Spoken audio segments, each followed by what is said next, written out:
come and receive the presentation from PRASA's strat plan and APP. Honourable Minister, I know that you have been hard at work, but it is important as the leadership to use this entity accounts that and the priorities that you have outlined within the broader 7 priorities that the government is pursuing, and also well captured under the medium-term strategic framework. We are interested to see as to whether there is a program to create jobs from PRASA's capital program. We are also mindful of the fact that PRASA as an entity falling under the broader public transport remains a key priority in terms of ensuring that it make the transport infrastructure competitive and also attractive for investment. Therefore, we'll be looking with keen interest in terms of paying attention to the PRASA's infrastructure development as an important key to the contributor to economic growth. So therefore, it is important that we also acknowledge the team from the administration that is part of us and the stakeholders, including the media. Well, those 2 words, let me just check as to whether are there any apologies that we have received from the committee secretary.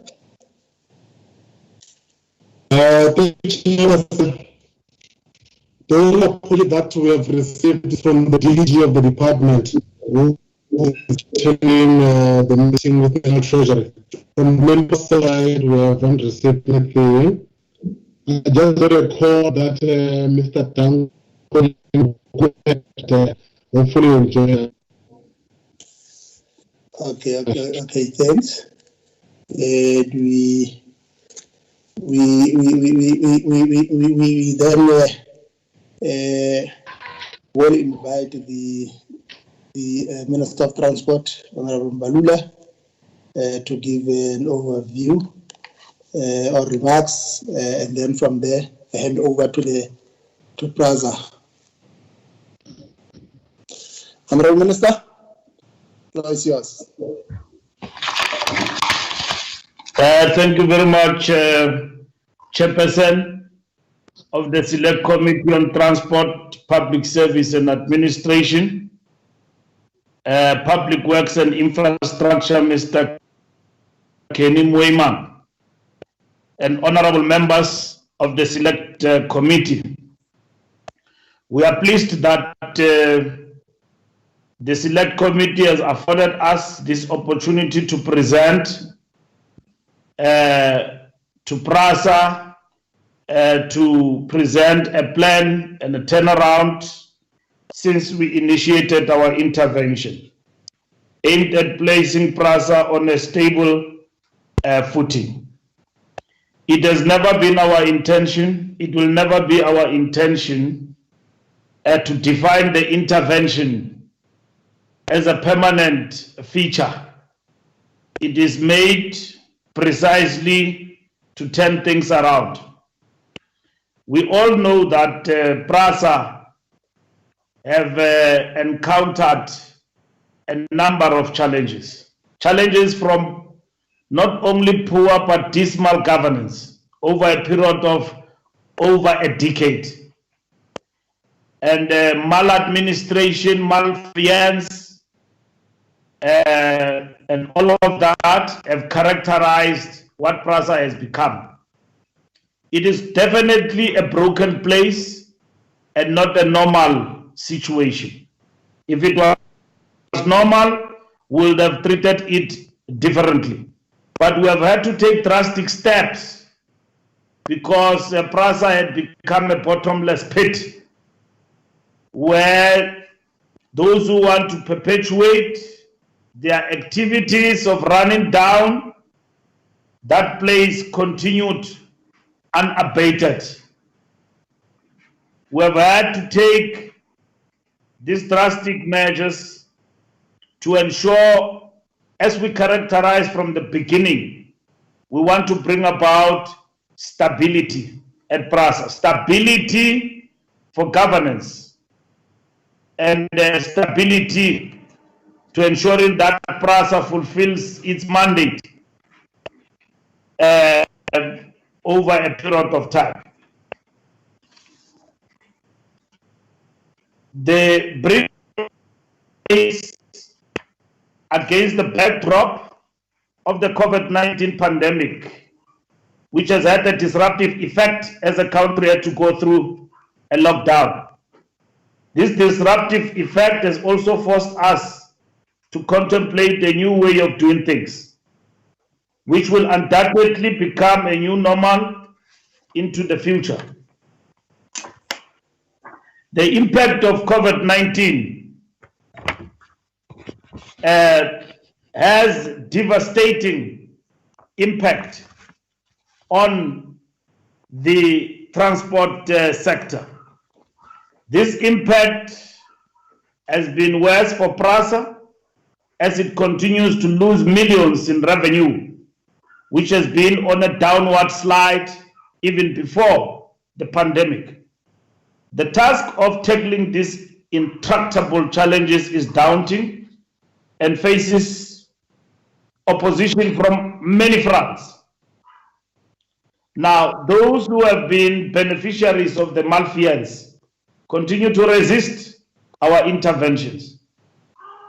And those who have been declared by the Auditor General as people who have received irregular benefit from PRASA must be set aside, have also put up a big fight at PRASA through the courts and so on. And because of its weakness over time, these individuals have had a free ride before the arrival of the administrator.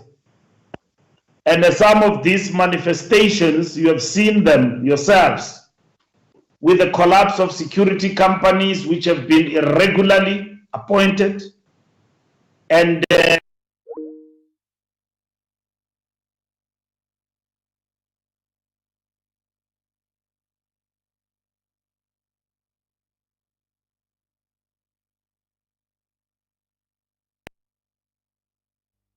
criminal activities. Our resolve to fix PRASA and turn it into a well-oiled machinery able to deliver a passenger rail system that serves as a backbone of our public transport system has never been greater.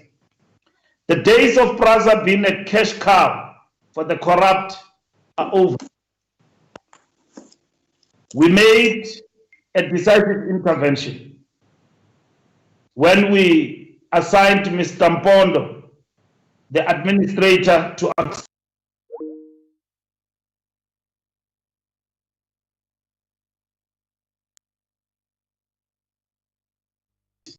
of the law. We've also begun with the process to recruit a new board that will hit the ground running at the end of the tenure of the administrator, and if so, even before.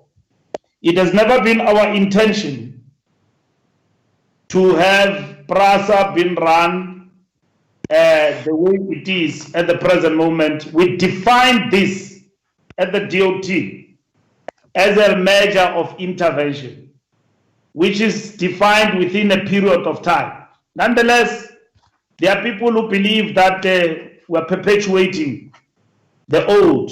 We don't believe so, because if we wanted to go with PRASA with business as usual.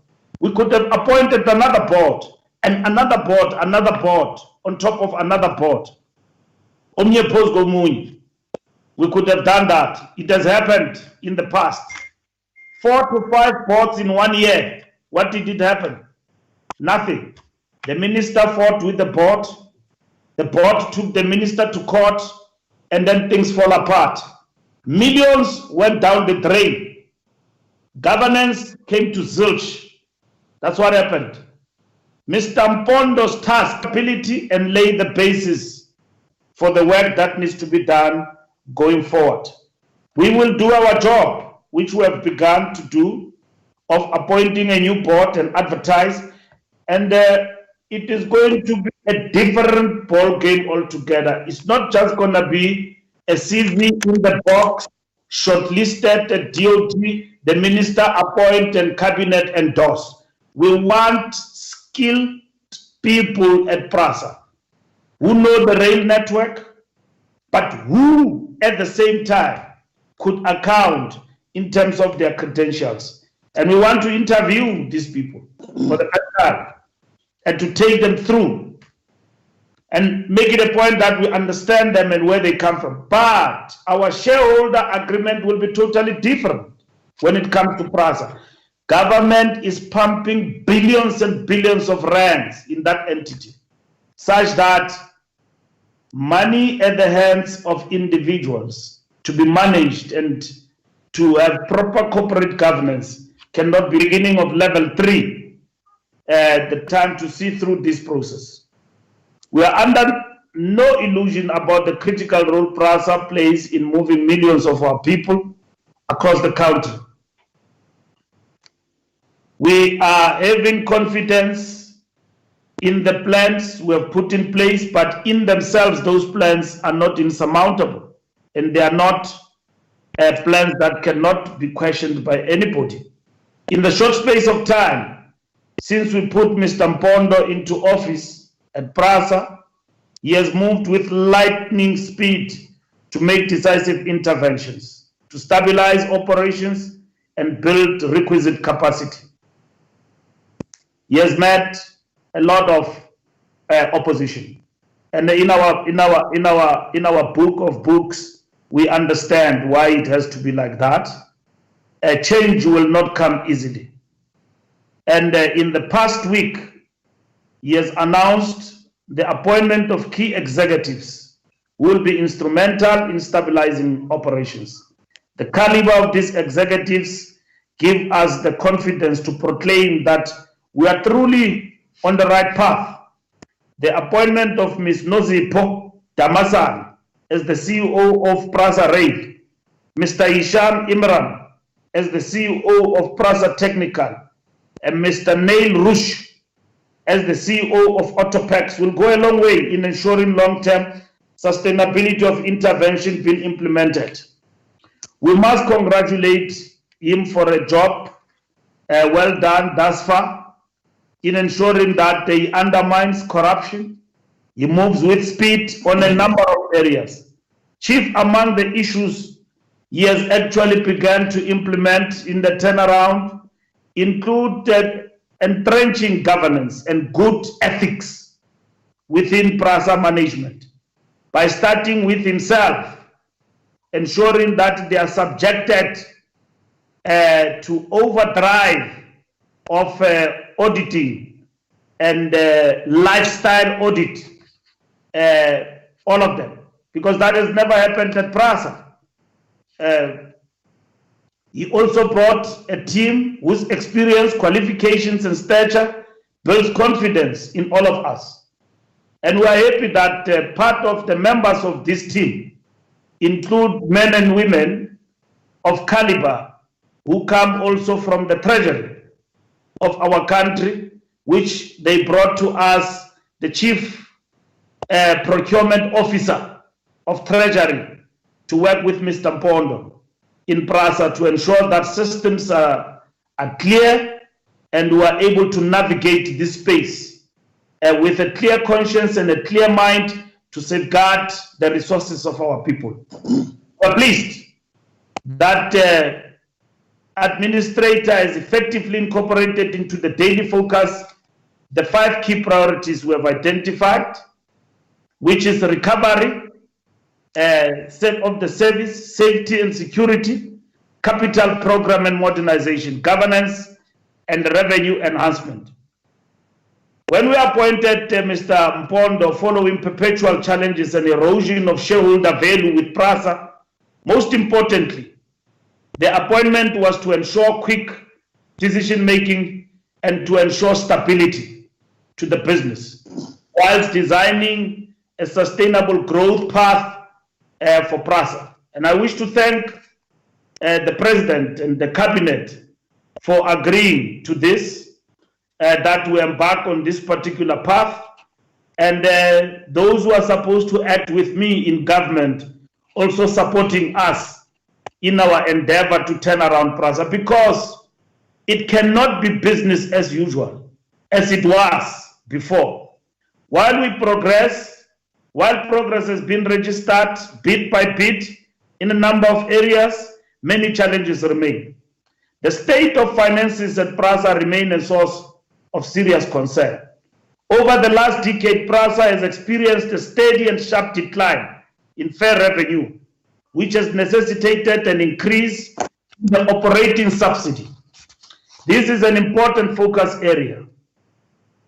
The Honorable President pronounced in his State of the Nation address that PRASA will focus on recovering the 2 corridors, which you all know, ladies and gentlemen, honorable members, which is Mabopane, Tshwane Central Line. Tshwane and the Central Line in Cape Town. You will know that in Cape Town, with the Cape Town government and the local government in Cape Town, I've rolled up my sleeves, working very hard with them to recapture that, and they were interrupted by COVID-19. I've received overwhelming support from Cape Town and the provincial government to recover that line of the Central Line, which you will find at the present moment that people have built on top of that. I've also enlisted the services of Public Works, Minister Delay, who have also come on board. PCC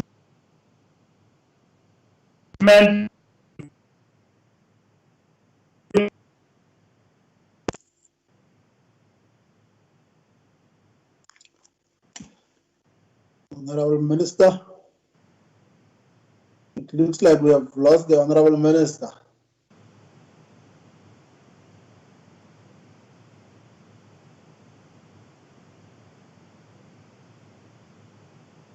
Are we sure? Can the administrator try to help the minister to reconnect again?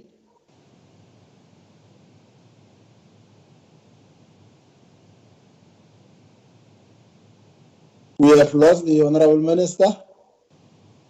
Let's just wait for him to come back again. And Mr. Mpondo, how many board members are accompanying you while you are waiting for the minister to come? Chair, it's not board members, but it's part of my executive team. Oh, part of the executive team. Okay. Yes. Yeah. There are 4. The acting chief financial officer, Mr. Krish Govender, the acting CEO of PRASA Rail, Mr. Zolaki Mayaba, the former acting but now appointed CEO of PRASA Technical, Mr. Hisham Emran, the acting CEO of PRASA CRES, Ms. Annette Lindiki. Thanks, Mr. Mpondo. Do we have the DM here with us? Good afternoon, Chairperson. I'm around. Oh, how are you? Can't complain. And how are you? Good. What do we do now because the minister has lost us? He's back. I'm back. Okay. But maybe Maybe the minister must switch off video. Right, Honorable Minister. No, I'm back, Chair. Can I conclude? Yes. Thank you, Chairperson. To this end, 1.1 billion rand has been ring-fenced for the central line and 1 billion has been ring-fenced for Mabopane. As you are aware, PRASA terminated all services during the lockdown period level 5 and 4 in line with the regulations. As a consequence, PRASA suffered a revenue loss estimated at 199 million, resulting in further cash constraints on already strained financial situation. The estimated revenue loss for the year at this stage is 757 million. The dire state of finances at PRASA is further worsened by the shortfall in its operating capital. This is a consequence of a history of deficit budgeting over the years. Over the MTF period, PRASA has a budget shortfall of 4.7 billion. We continue to work with the National Treasury to find a sustainable solution to this challenge. Whereas there is a turnaround, there is equally a challenge of operation expenditure shortfall within PRASA, which the administrator and the team at PRASA has been faced with. And we seek to address this by ensuring that the capital expenditure, part of it, is able to be utilized to address this shortfall. Mr. Mpondo will account for all of that in terms of his presentation. I must express my appreciation for the tremendous support the National Treasury continues to give us in ensuring that our intervention in turning around PRASA succeed. The secondment of the National Treasury's Acting Chief Procurement Officer, Mr. Willie Matebula, will go a long way in stabilizing PRASA's supply chain management processes and putting up systems to ensure that PRASA does not become a bottomless pit for the corrupt and those who want to use PRASA to fulfill their own selfish, corrupt interest. I wish to thank you, Chair, and honorable members. And on that particular note, I was going to explain to you that I'm with the Deputy Minister and that the Director General, Mr. Alec Muyemi, is not with us.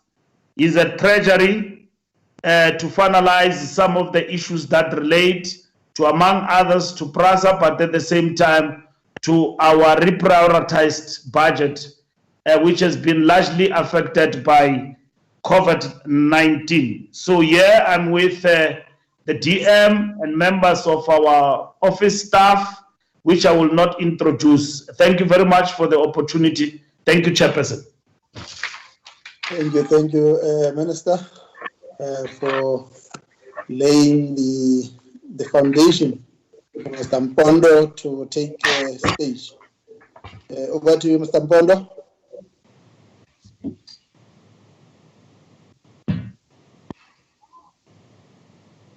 Mr. Mpondo. Yes, Chair. Yeah, you can take the center stage now. Thank you. I'd just like to confirm that the presentation is visible. It is. Great. Thank you, Chairperson. Let me take the opportunity to greet the Chair as well as the members of the committee. And also to greet the Minister and the Deputy Minister and the officials from the Department of Transport and my colleagues. I do have a fairly lengthy presentation, Chair, but I will try and touch on, what I think would be the salient issues. That would be great. Yes. So let me then start share. Okay, so in terms of the outline of my submission this evening, I would like to take you through the corporate plan or the annual performance plan, the elements thereof. I will then turn to the mandate that have been provided by the Minister, and then also, look at the key actions taken to date. The structure of those in terms of the duration, 3 months and 6 months. I'll then touch on the corridor recovery program on the central lines and Mabopane line, as the Minister has indicated. And then as we begin to move to the end, I'll just talk about COVID-19 and the impact, and briefly just on our readiness. And then I'll end off with our capital program, which I think Chair will tie up with the comments you made around infrastructure development. So if I may start, Chair, in some of these issues, as I indicated, I will not be spending a lot of time, but our vision really doesn't change, that we do need to remain and become the backbone of the public transport industry, and that we need to do so by providing safe, reliable and affordable commuter rail, long-haul passenger rail, as well as interbus services. We've got a number of values and we've not changed those, but I think I do have to say at this stage that I think quite a lot of these would have been compromised over the years, and we, in terms of instilling and ensuring that our governance systems are in place, would like to resuscitate and ensure that these values are adhered to.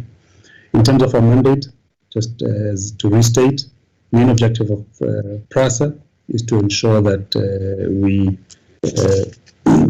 through the Department of Transport, we supply rail commuter services from and within the Republic, in the public interest, and that speaks to long-haul passenger rail as well as bus services, as per the National Land Transport Act as amended.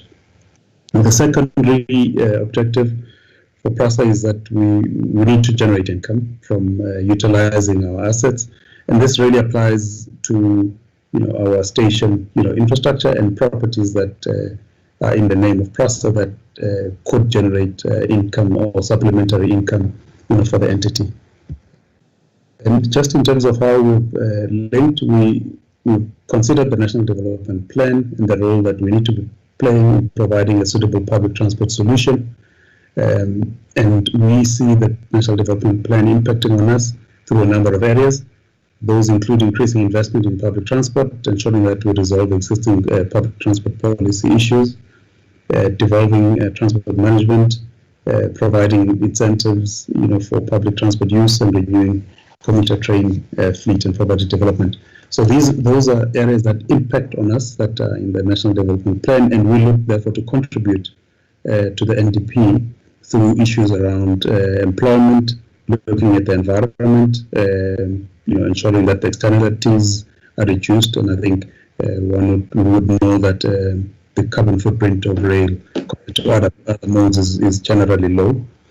Looking at how we integrate into the transport system, as well as issues around education, ensuring that we develop learners in various fields that relate to the work that we do.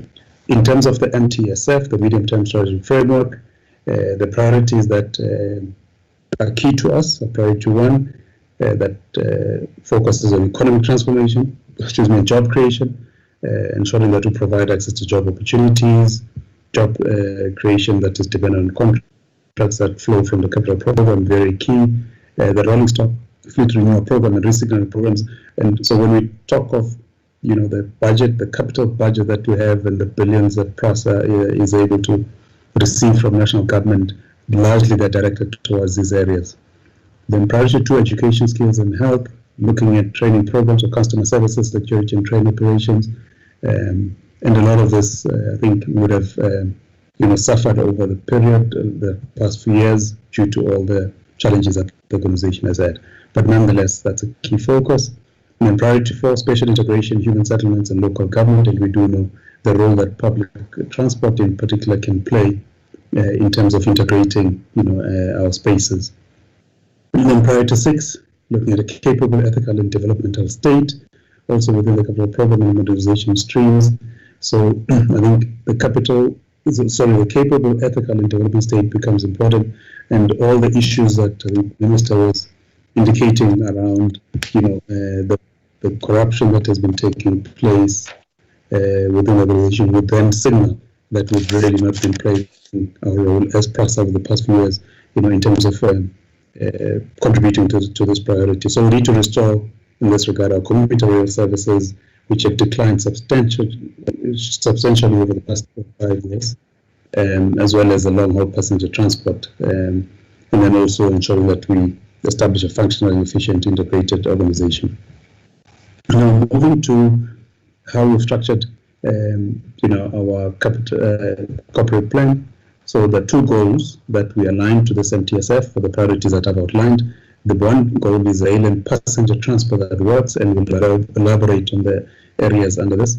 So we're looking at rail and bus transport that is safe, affordable, and reliable through, divisions, metro rail, which also includes, or at least in line with that, you've got MLPS, which is mainline passenger services, and autopax on the bus side.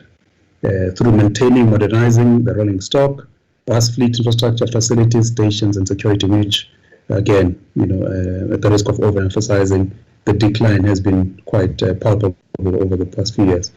But also, the second goal is developing a capable organization that now speaks to an organization that does business ethically and efficiently, placing commuters and passengers on top of the agenda, and is financially sound. I think we'll elaborate on these as we go through. So the 2 goals have got strategy objectives that are aligned to them, and these are aligned to also the program that I have, and the minister did also touch on these. So the first goal, rail and bus transport that works. 3 objectives that are linked to that. The one is service recovery, ensuring that we recover the service, ensure that it's reliable, it's safe, it's predictable.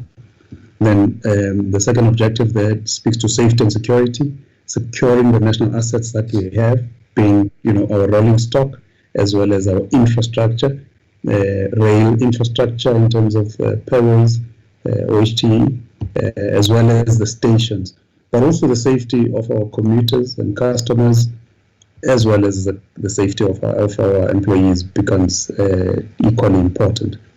Then the third objective there is a capital program and modernization, ensuring that we roll out our program and modernize, the service that we provide.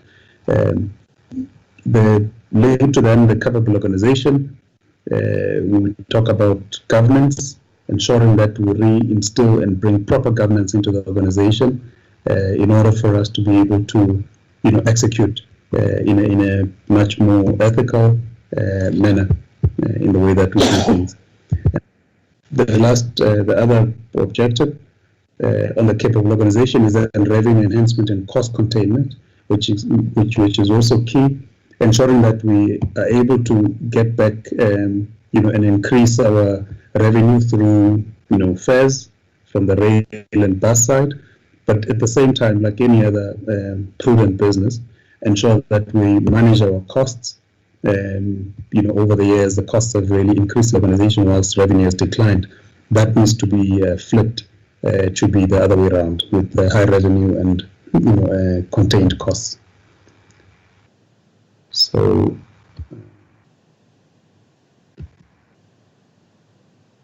it's just not moving on my side.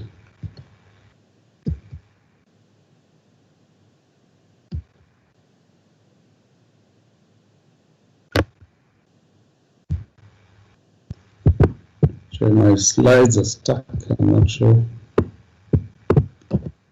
There we go. Okay, then on the strategic objective, rail and bus transport that works, is just to give some detail there, and I'm not going to spend too much time focused on metro rail service and a number of sub-programs that make that up, like rolling stock, infrastructure stations, recovery of the 2 lines. Mainline passenger services, looking at locomotives, got challenges there, the fleet, and then also the interface we have with Transnet. And then autopax, the growth strategy, we've got a short-term turnaround strategy that we've worked out, as well as the bus fleet. So some of the indicators that we've got that we are tracking with regards to the service recovery, would speak to the recovery of the 2 lines, train sets that are available by year-end, train set configuration, train trips that are scheduled, percentage of Metro Rail operated trains on time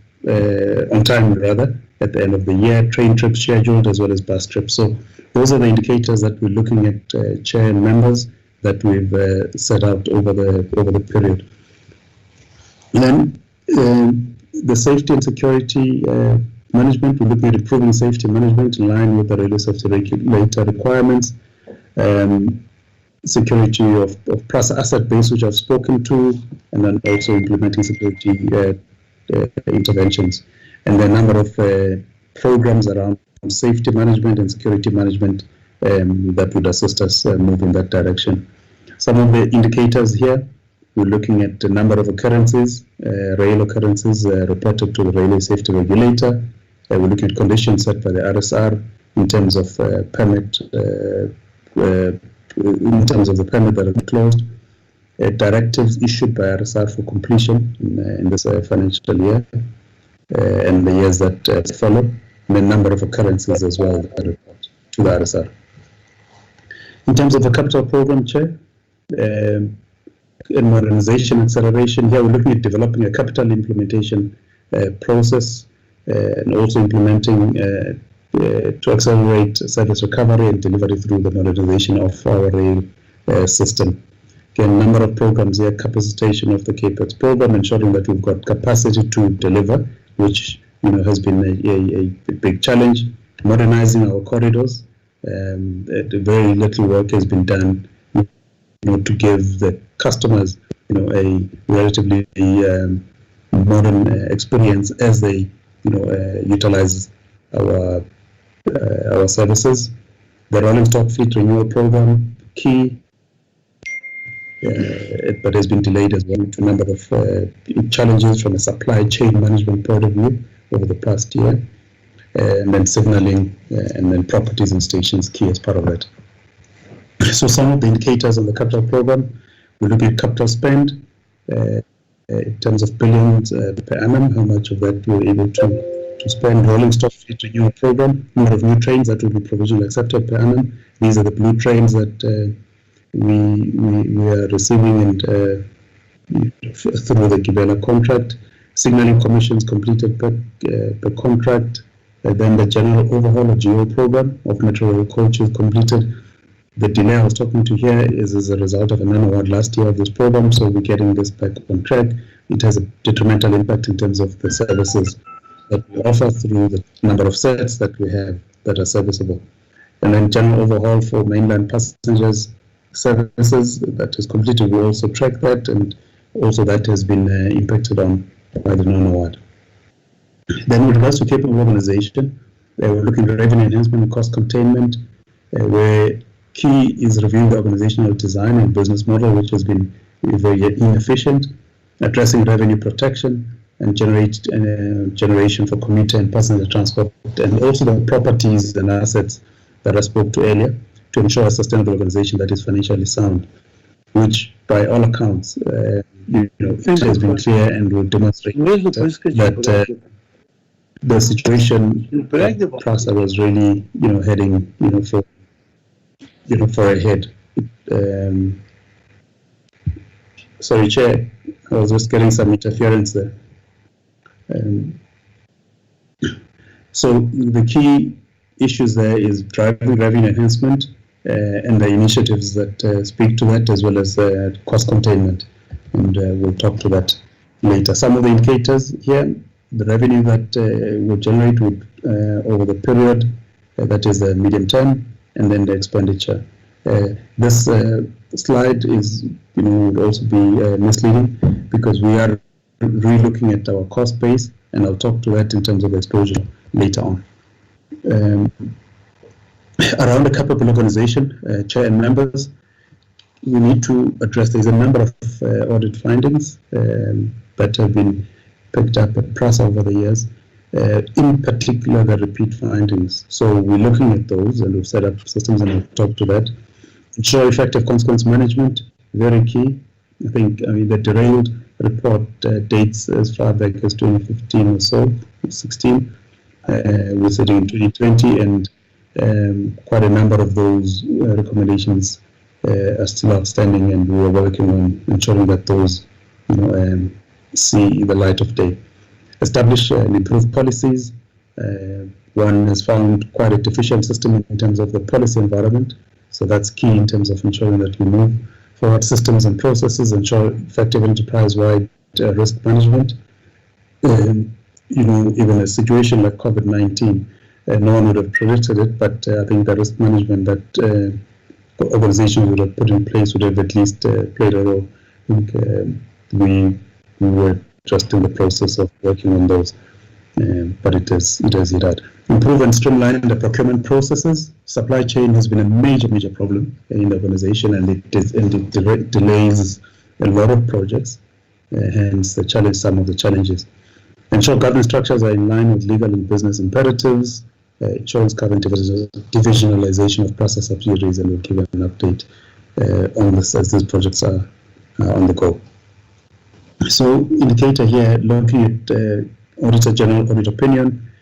From a disclaimer, we would like to move to an unqualified audit, and further on to a clean audit. So we need to reduce the repeat findings in particular. So this just indicates how all what I've indicated in terms of the goals and the objectives and the sub-programs under them, how those all tie in and fit together. So on the economic transformation, job creation, we contribute to the economy through job creation within the capital and modernization program. That's key. So we need to ensure that we create jobs, benefits, and also the rolling stock fleet renewal program, resignaling. That's key. And the cooperatives that are in place, in particular around the stations, assisting with station cleaning and so forth. So we're looking at jobs here from the rolling stock fleet renewal program. How much of those will be generated over the medium term, and also within other projects within PRASA. So economic transformation still this priority. We're looking at contributing with regards to training programs, skills focus areas around customer operations, training, operations, product and services. However, I must also indicate that whilst these are on our plans, there are challenges that we are experiencing due to financial situation. So these are hampered a bit as opposed to the ambitious plans we had in terms of the numbers that we would have liked to register here. Internships and learnerships, as well as bursaries. And then on the procurement side, we're looking at contract expenditure that through contract procurement, we've got a target there. We've got 80%. Then BBBE compliance spend as a percentage of identified operational spend per annum. That's one of the indicators. We're looking at the QSE's target, that is qualifying small enterprises, as well as also exempt micro enterprises. We've got a target spend, Black-owned companies, Black women-owned and enterprise and supply development. Now, Chair, if I can turn to the mandate, and again, I will try and be as swift as possible. There are 9 areas that the Minister has specifically requested upon my appointment to focus on, and that informs a lot of the work that we're doing. So, and these also have informed the corporate plan that I've just taken the committee through. So in no particular order, though, I'll just touch on these, addressing all matters related to the AG's findings as well as repeat findings. That's one. Improving operational performance in the company. That's another mandate area. And then also expediting the implementation of the modernization program. That speaks to areas such as fencing, signaling, payway and station upgrades, security interventions across all corridors. Key, we've had challenges in the area. And then 5, looking at the organizational design and business model. We'll give an update on that as well. Very key. Then 6, develop capacity to manage our capital program. Over the years, the capacity in the organization has been depleted, and therefore you lack very critical technical skills, that can oversee these projects. These are complex projects and therefore require requisite capacity in order for them to be implemented adequately. 7, capacity to support interventions aimed at recovering the system by ensuring that we have supplier panels through competitive bidding and so forth. That really speaks to the supply chain. Areas attend to issues that require engagement with Transnet in order to unblock blockages. We'll give an update also on that. And then 9, which is the last of the 9 mandate areas, ensure effective consequence management, provide support to investigations currently underway by law enforcement authorities. And again here, Chair will be able to just update. So the way that this is structured is that, and you'll see that there's a thread that goes through this, the way that we're approaching it. So there are 9 areas that I've just indicated. Those are on the left side of that slide, at least of the table. And then these are linked to the various objectives that I mentioned earlier in the corporate plan.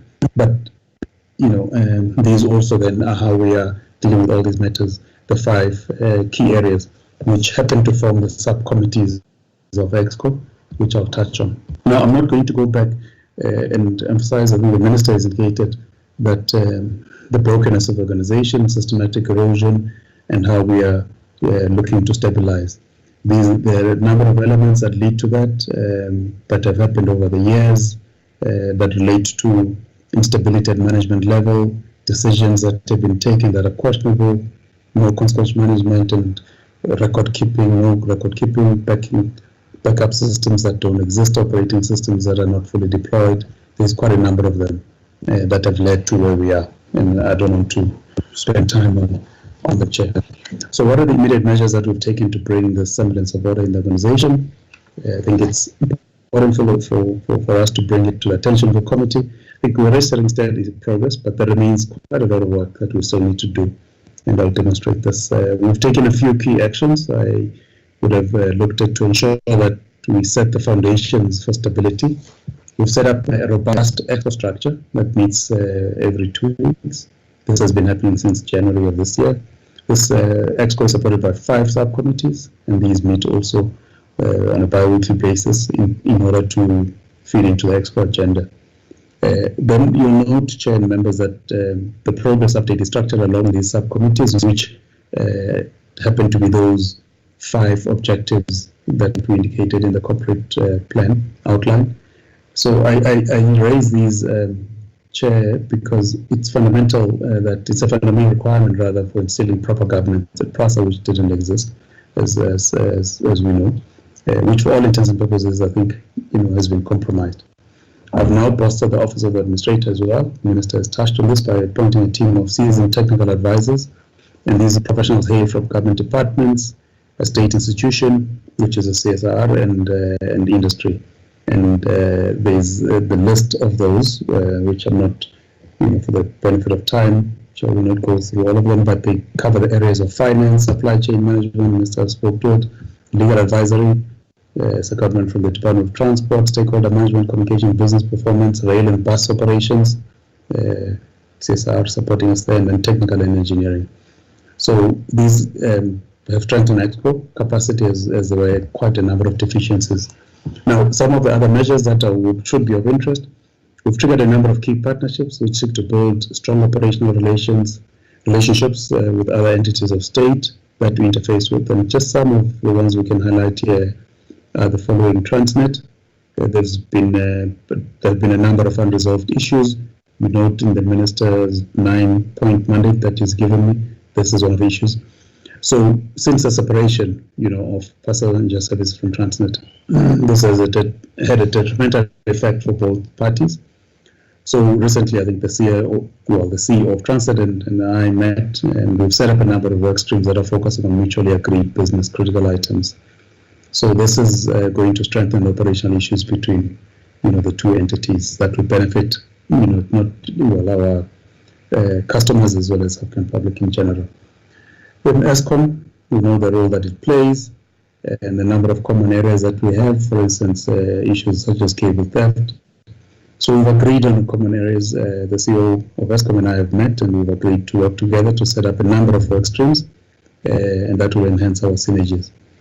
The South County Police Service, our security capability, the issues that we've had there in the past and we continue to have today. So we've engaged with SAPS. We have been engaging for a while, with the purpose of strengthening our relationship as per the MOU that we entered into with them in 2019. So there will be a force multiplier in our environment through some special operations, and also to emphasize that the PRASA rail compensation infrastructure that serves as an enabler to various economic sectors. So it goes without saying that in all our it is in all our interest to protect these assets and keep the criminals away from them. Then some of the key measures taken, we've moved to institute consequence management on a number of matters cited in various investigation reports at PRASA. And this, of course, doesn't sit well with a lot of these, colleagues or former colleagues that would have been cited. To this end, we've suspended 12 senior managers. We will be undergoing disciplinary action. We've had some delays, I must say, with the COVID, but in terms of taking the processes further. But these will speed up now that there are some relaxations. So where instances of possible corruption are picked up, these will be handed over to the National Prosecuting Authority. And the number of matters that are being processed by ourselves, the SIU, as well as the Directorate for Prior to Crime Investigations, which is the Hawks. And with a number of vacancies that one found at executive level that have been there for a while, these are now majority of them have been filled. So we've undertaken a fairly rigorous process over the past 2 months, I would say, in identifying suitable candidates, and I'm pleased to inform the committee on the appointments that I think the Minister has already indicated. On PRASA Rail, CEO Nosipho Tamasane, Tech CEO Hisham Emran, and then Autopex, Neil Rush, Chief Information Officer David Mpelo, and Company Secretary Sandile Lamin. These will be joining us very soon, and this should make a big difference in terms of stability at that level. And thanking also the colleagues that have held the fort in those areas during these difficult times. Chair, I think it's important to bring to attention the committee just that over the past 10 years, I think we've seen a steady and sharp decline in fare revenue. The Minister did also allude to it, which has necessitated an increase in the operating subsidy. On the other hand, expenses have increased unabated. So if you look at if you see the graph, at least that presented below, you can see how the income, has not really moved apace, but expenditure has grown. But in particular, the gap between income, and expenditure, with expenditure being above income, and it just shows that the organization was always leading and moving towards a crunch, which is what I then begin to elaborate in the next slides. So we've been constrained. We are constrained with long outstanding debt of 6.3 billion, consisting of Transnet that we owe about 1.8 billion, and other creditors about 4.5 billion. So when there are outcries about PRASA not being able to pay suppliers, that's the amount that has been owed, and that we've had to inherit for a variety of services. So given the historic inefficiencies and current operating conditions, we're also considering VSPs at a very early stage of these conversations, but this is estimated that it will cost the company about 1.1 billion. So it's part of a 3-year plan to achieve a break-even budget, and despite budget rationalization process, the following budget deficits remain unfunded. We'll have budget deficit for 2021 will be 0.9 billion, and for 2022, 0.5. Total commitment is for 8.8 billion. Now, the National Treasury and DOT have approved a CAPEX conversion of just over 400 million in May 2020. Therefore, the remaining unfunded commitment is 8.4 billion from the 8.8 that I mentioned earlier. So, subject to NT, National Treasury and DOT approval processes, potential funding source would be as follows. We would look at signaling earmarked unspent CAPEX at 3.7 billion, and the rolling stock fleet renewal at 4.7. But those are discussions that still have to take place, but it's just to give an indication of the total exposure that PRASA has, and these are quite key in terms of, one, giving an indication of the challenges, that even the turnaround plan has, even though, we do have the plans, but, we obviously need to be able to have the money. So we're earnestly working on arresting and thus seeking to reverse the situation. So as we work on these initiatives aimed at improving revenue over time, it is of primary importance that we reduce unnecessary costs, and we're looking at a variety of cost items and that we've listed, like overtime allowances, fleet usage, fuel maintenance, and a variety of others. So we're looking at all the cost items. It's not just about the VSPs, but that's just but one element, because we have to rationalize our cost base. And then lastly, I think it's an issue that there's been and it's become an accepted practice in the organization to budget for a deficit. We are working on changing this so that PRASA can be able to have a funded budget that is not deficit based, so that we can create a sustainable business model. Chair and members, and I'll just turn to the areas of focus in terms of the turnaround, which is timed over the 12-month period. Minister mentioned that this is an intervention, so we've approached it as such. The first 3 months I titled Stability and Order in the organization, ensuring that we instill the proper systems and processes. The 6-month period from January to June would look at ensuring that we accelerate execution of projects. We've had some delays with COVID, but nonetheless, that is a theme. And then ensuring that over the 12-month period, we commission what would have begun to do. We create business continuity and then hand over to the ministers a business that is sustainable and that will never be the same and recognizable from its troubled past.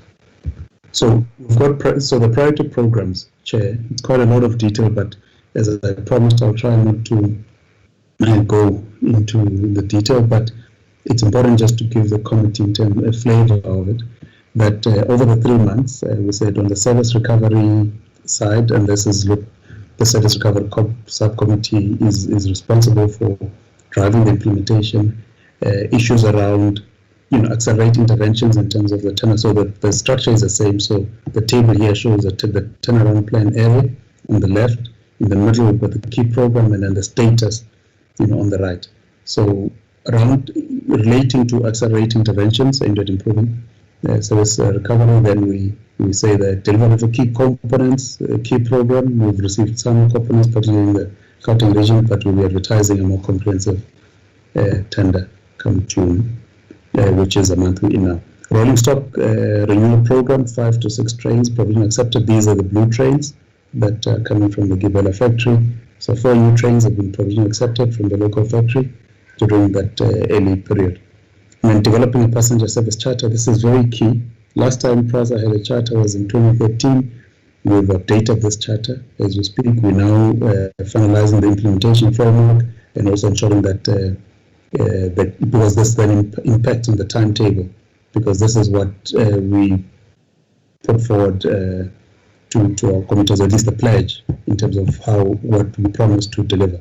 So this has been approved by EXCO. We're now beginning to roll that out. Very, very important for a transport operation. And then issues that require engagement in transit, I've spoken to this. We've got the work streams that we've set up, and these are meeting, and there should be a lot of traction in that area. Then the business organizational design, as well as the business model. Here we're looking at the new operating model and organizational structure. This is key because the operating model structure and organizational structure at PRASA have been very inefficient, plays a key role in terms of where the organization is at. So this process is underway. We put together an internal team. We didn't appoint any consultants, it's worth mentioning. So we seconded internal colleagues to work on this, led by an internal colleague to lead the process. and this is ongoing, almost complete. But it confirms a lot of these inefficiencies, and we've received the final, the preliminary recommendations, and we've made some comments, and that will be finalized, and that will impact greatly in terms of restructuring the organization and ensuring that it is better structured to deliver on its mandate. Then on the capital program implementation acceleration, which is still within the 3 months, here we said we would like to expedite implementation of the modernization program as indicated by the 9-point mandate. Here, the key programs that would have been are the national station upgrades in Cape Town, tenant installation, parade concourse. It's delayed, however, the project is 69% complete. So we're looking at a completion date around November. Then the EPMO, Enterprise Program Management Office, key for the delivery of the huge capital program. We found this, at least I found it to be fairly deficient when I arrived. So we've moved to develop a plan here. I've appointed one of the internal colleagues to lead this. And it has been developed, a plan has been developed and approved by Expo. It's now being rolled out, and we will ensure close monitoring on project delivery, of the huge capital program. Then security, we had indicated that would source uniform clothing for personnel. This is underway. Specifications have been compiled. There's been a delay in preparation for the tender advertisement, but this should be completed, fairly soon, so that our security personnel have a uniform apparel, put it that way, because some didn't have uniform, and therefore it would be even difficult to recognize them on the platforms and on our tracks. Then also developing of a security strategy. The security strategy aimed at an integrated security management has been developed, in the organization, and Expo, has processed it. I've also appointed a Brigadier General to lead and stabilize the security department. Then on the governance issues, governance subcommittee, within the 3 months, we said we'll update all policies. There is a number of policies that we've developed and approved at Expo. This has been one of the most hectic areas due to the deficiency, as indicated, supply chain management policy, fraud and corruption prevention policy, fraud and prevention plan, audit, lifestyle and audit, ethics, human factors. So these are just some of the policies that we've had to approve, because it then also becomes important for the things that we need to do to base them on these updated policies in the organization that doesn't have these the risks quite a lot. So the review of policies and the identification of gaps continues, but I think we've managed to update quite a number of these, and actually to come up even with those policies that were not available. And then controls, implementing of controls through activation of dominant SAP modules. This process is underway. We've got a SAP, which is this IT system that we use, and we're looking to activate all these modules and create a stable IT system, which is the basis upon which we can do a lot of things.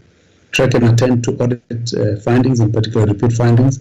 I've approved for implementation a fundamental structural intervention that reports to my office that will ensure management responses to audit findings as the audit period is about to start.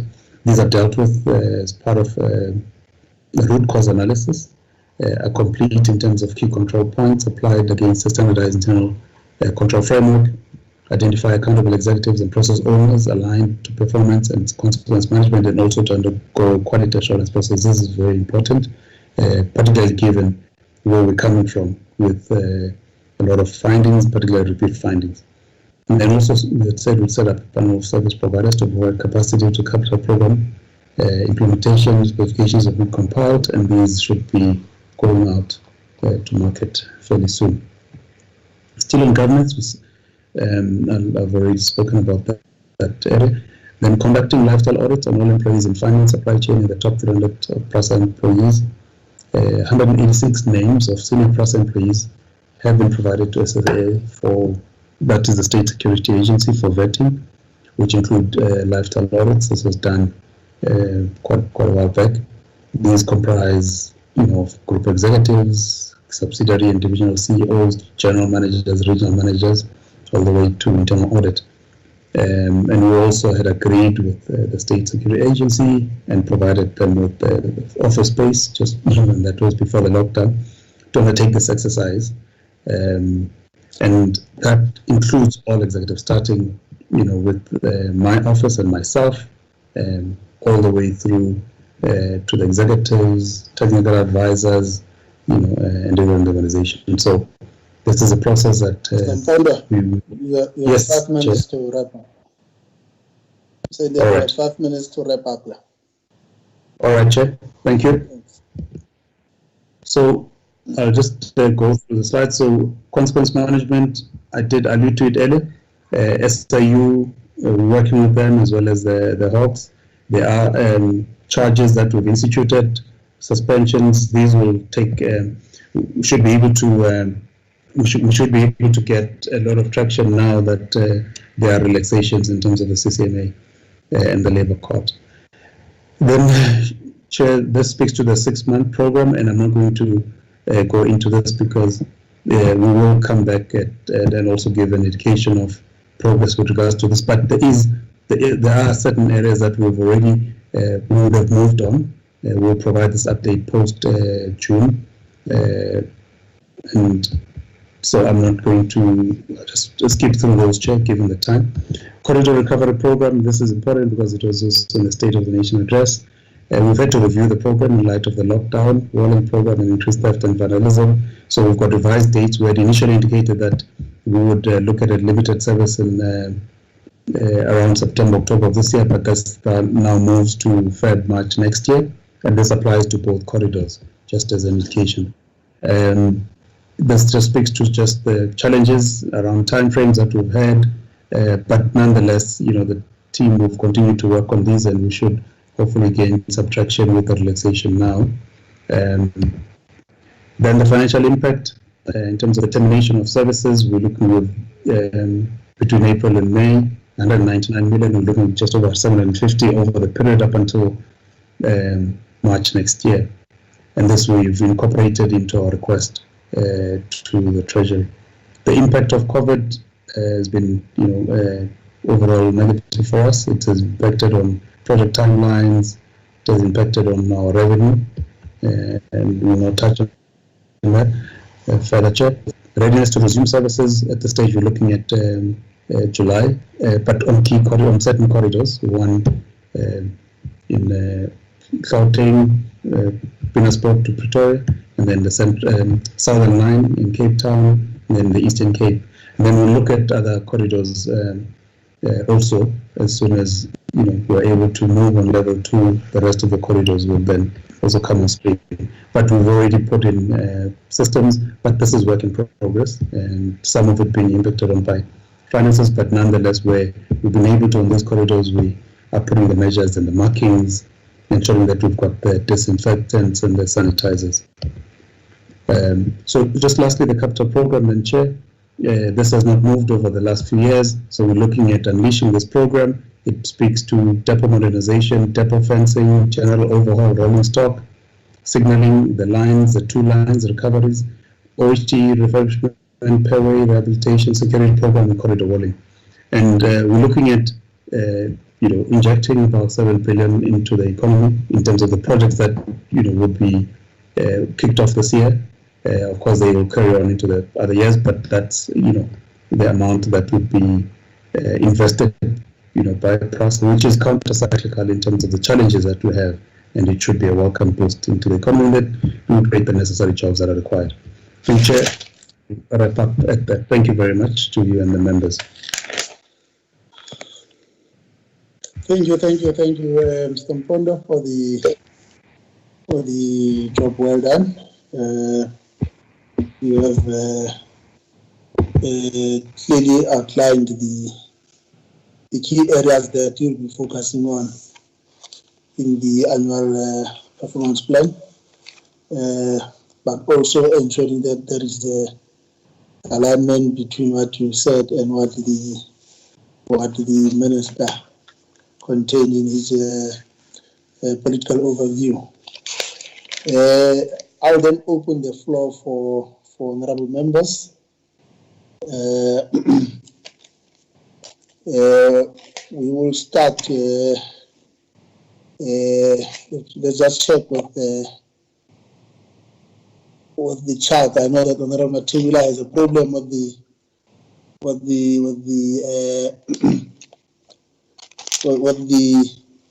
network. Let me just bring to the attention of Mr. Mpondo to the questions that are raised in the chat by Honorable Matibula. When you respond, also pay attention to this one. At the end of the questions posed by the members, we will then ask the Committee Secretary just to read this chat questions from Honorable Matibula. Let me start. Honorable Dango.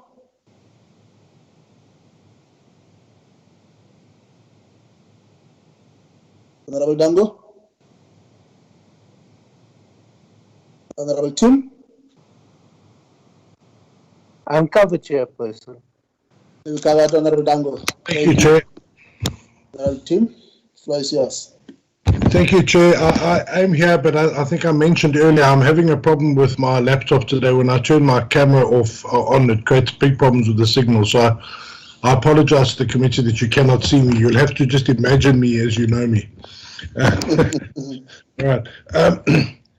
Chair, I have just a couple of issues I want to raise, and I'll try to do them very quickly for the attention of Mr. Mpondo and the Minister.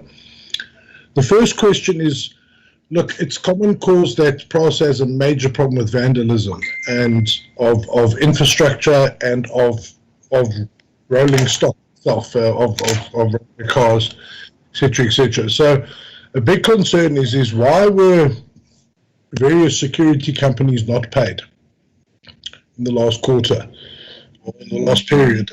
Companies like Changing Tides, Kobile, Hlanganani, Vonchiri, and Bongisizwe Security. Companies like that were not paid. Can we just get a response as to why they were not paid and why are we possibly jeopardizing the security at PRASA by such practices?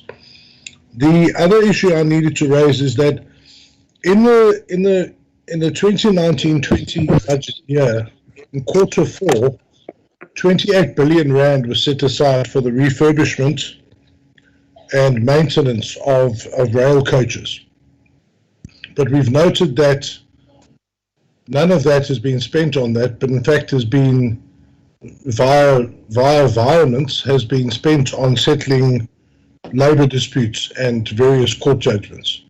So the money hasn't gone to the maintenance and refurbishment of those rail coaches. Chair, that's on PRASA. Just two other issues quickly while I have the luxury of the Minister with us. The South African Maritime Safety Association, SAMSA, falls under transport. Now, I know that the Minister, there was a great regulation that allowed all persons who had license or licensing of their vehicles, those licenses, if they expired during the lockdown, would be deemed to be okay for a period of time until they could be relicensed. I've had inquiries from the commercial fishing sector of boats that have their certificate of fitness has expired during the lockdown period. There is a massive backlog. Under level 3, the assessors, the external surveyors and assessors can assess craft, but there is a massive backlog. The question to the Ministry is, can the same extension that was given to motor vehicles, licenses and roadworthies also be extended to SAMSA as well, so that craft that commercial fishermen use can go out for a period of time until they can get them relicensed, just as we've done with motor vehicles. Chair, then my last point is a bit of a housekeeping point, Chair. The DG, Alec Moyemi, Mr. Moyemi has been engaged with us quite a bit recently. I must just point out, though, my disappointment, though, that I have sent various emails to Mr. Moyemi's email address, directorgeneral@dot.gov.za. They unfortunately bounced back, and I'm told by all my colleagues that this happens with all of them. And also I've sent WhatsApp messages to Mr. Moyemi and he has not responded. Can we just get a response on that? I think it's vital for everybody on this committee to be able to have an open, free-flowing information channel with at least the Director General of the department so that we can attend to issues that we need to get information on. Chair, thank you very much. I appreciate your indulgence. Thank you. Thank you, Honorable Team. Honorable Langsman.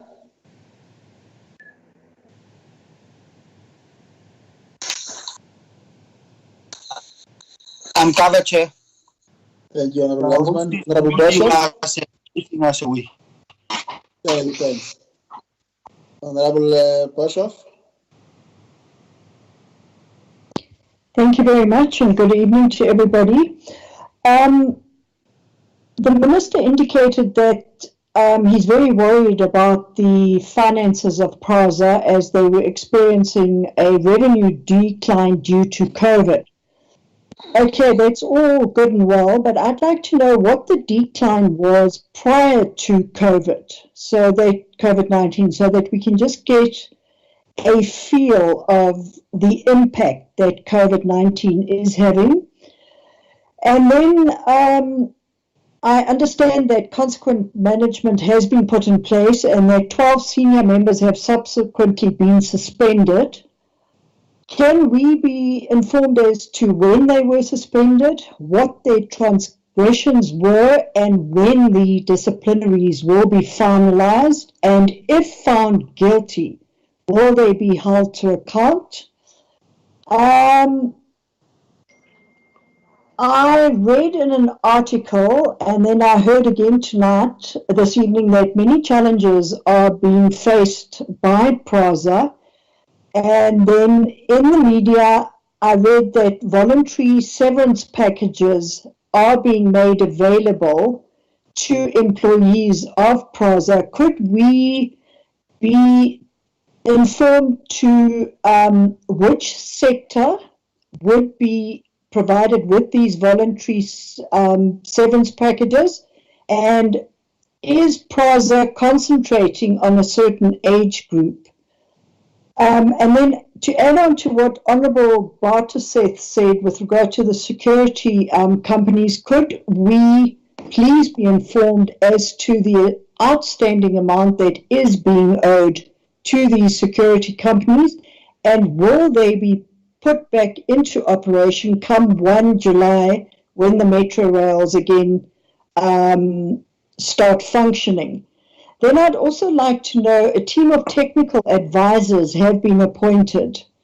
Could this committee be provided with the annual cost to company with regard to the appointment of these advisors? Thank you, Chair. Thank you, Honorable Boshoff. Is Honorable Apleni around?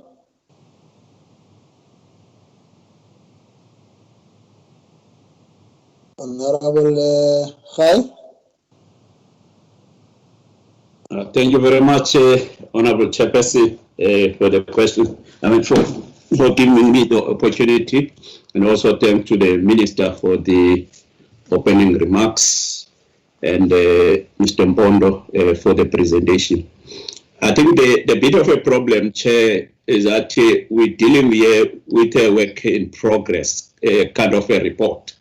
It's difficult to go back to the issues that happened before the administrator was appointed. The fear from our side is that so far there's not much progress. We're just hoping that perhaps before the expiry of the 12 months in which the administrator was allocated to turn around the institution. Perhaps the best way is to again have another meeting so that we can properly monitor all these objectives that the the administrator is working on. You know, last time we met with PRASA, with the board, they were very, very excited, the interim board, that they were going to turn around the institution. And they even established, together with the ministry, what they called a war room that was working regularly to turn around the situation. The fear from our side, is that we may be excited by the appointment of the administrator, and then we find ourselves in a similar situation where there's no progress, despite the fact that an administrator has been appointed. I know it's an administrator, it's not the board, but you, as you know, Chair, that even in local government or municipalities, there will be administrators that are appointed. Some succeed, some do not succeed. So I'm saying, therefore, we note some of the areas of progress, in particular the appointment of the executive or the EXCO in PRASA as well as in tech and other areas. We know that progress, but we're looking forward to monitor other areas of progress, particularly the point that is raised by Honorable Boshoff, the suspension of the 12 senior managers. We would like to see progress with regard to that, because it could be that the challenges that PRASA is facing emanate from those senior managers. So the sooner action is taken against them, the better. But also the lifestyle audit, we need a progress when we meet with the administrator in future, Chair, which I think it should be soon. We need progress around those areas of the suspension, because in government, you can be suspended for years, actually. You know, so we don't want that situation with PRASA, where people are suspended for years. There are no disciplinary processes to finalize, because this report of the public protector, I mean, some of us have even forgotten about it. I remember it was said but managers that were involved have not yet been taken to task. So we're looking forward to see progress around those issues, the disciplinary hearings, the issue of the lifestyle audit. But also we're interested to know what progress, perhaps when the administrator comes back, we need a progress with regard to the cases that are being investigated by the Hawks, but also what progress is the NPA doing with regard to ensure that those that are found, are committed offences go to court. Fine. So those are the issues. But the other issue I wanted to check, perhaps from the ministry, there are challenges that are being raised with regard to the relationship between PRASA and Transnet. What is the ministry doing with regard to that, engaging with their counterparts in the Department of Public Service, Public Enterprises, so that they assist PRASA so that those issues are resolved. Yeah, no, thanks very much. As I'm indicating that this is a work in progress, kind of a report. We're looking forward to engage further with the PRASA and on the objective that they set themselves, so that we see the progress in terms of their implementation. Thank you very much. Thank you, Chair, for Chair Khai for the questions. Just from my side, Honorable Minister, I take that all honorable members have spoken, given an opportunity to interact. Is Honorable Apleni part of the meeting? Looks like not. Let's then. Chairperson, Yes. what about questions from Honorable Matebula on the chat? Yes. Can you read them, Sepega? Thank you, Chairperson. The first question says whether the department has a plan to address the issue of toilets who are not working in autopacks long distance buses from Johannesburg, Pretoria to Giyani, Polokwane, Malamulele, Limpopo. Second question, whether the department has considered to build infrastructures that will cater for people with disability, especially in buses, in bus stations and train stations. Thank you, Chair. Thank you, Sepega. Honorable Minister, maybe just two to three questions from my side. Like as Honorable Khai indicated, we met with the team on the 11th of September 2019 with the interim board, and the number of areas that we raised were put to the team. The key concern, which we are of the view that also need probably just progress with regard to understanding on the capital program, because the understanding led to the transfer to the department approving transfer of 3 billion from PRASA to Sanral, and I believe that it has opened up a gap that has to be attended to, particularly given the crucial role that transport can play, particularly transport infrastructure can play in terms of transforming our economic landscape. We are happy with the progress that has been made with regard to the executive management, the team that the administrator has brought on board. But I think the major issue remains the issue of safety concern, which clearly could be an important aspect with regard to the smooth mobility of train commuters. And you have raised in the presentation that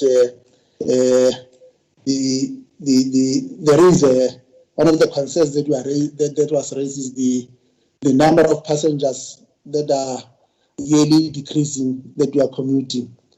So, and definitely the issue of safety concern is one of your priority areas that has to be attended to.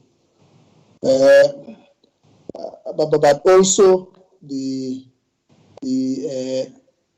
with regard to autopacks, what is the progress with regard to the shortage of buses that was raised?